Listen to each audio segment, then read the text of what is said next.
4 तारीख का बाद ये लोग वापस जाएंगे, तब आप लोग तो इधर में रहेंगे। ভারতের পশ্চিমবঙ্গ বিধানসভা নির্বাচনে দেখা যাচ্ছে এক বড় রাজনৈতিক পরিবর্তনের ইঙ্গিত। সোমবার সকাল থেকে শুরু হওয়া ভোট গণনায় শুরু থেকে এগিয়ে রয়েছে ভারতীয় জনতা পার্টি বিজেপি। প্রাথমিক ফলাফলে দেখা যাচ্ছে 294 আসনের এই নির্বাচনে জয়ের জন্য প্রয়োজন 148টি আসন, আর সেখানে বিজেপি ইতিমধ্যে অর্ধেকের সীমা অতিক্রম করে 170টির বেশি আসনে এগিয়ে রয়েছে। অন্যদিকে মুখ্যমন্ত্রী মমতা ব্যানার্জির নেতৃত্বে তৃণমূল কংগ্রেস প্রায় 100 আসনের আশেপাশে রয়েছে। সবচেয়ে গুরুত্বপূর্ণ বিষয় হলো কলকাতা ও হাওড়ার মতো তৃণমূলের শক্ত ঘাঁটিতেও পিছিয়ে পড়ার ইঙ্গিত মিলছে। বিশ্লেষকরা বলছেন, যদি এই ফলাফল ধরে রাখা যায় তাহলে এটি হবে পশ্চিমবঙ্গের এক ঐতিহাসিক পরিবর্তন।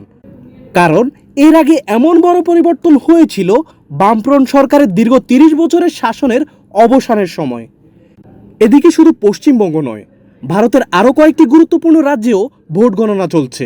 আসামে বিজেপি এগিয়ে প্রায় 100টি আসনে, যেখানে কংগ্রেস অনেক পিছিয়ে।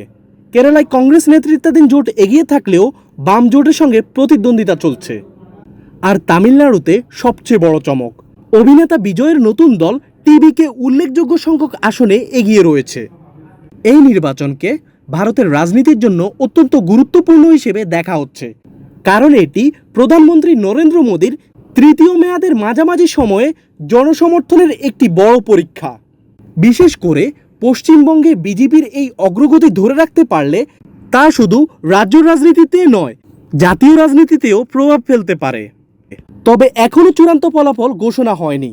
গণনা শেষ না হওয়া পর্যন্ত পরিস্থিতি পরিবর্তনের সম্ভাবনাও উড়িয়ে দিচ্ছেন না বিশ্লেষকরা।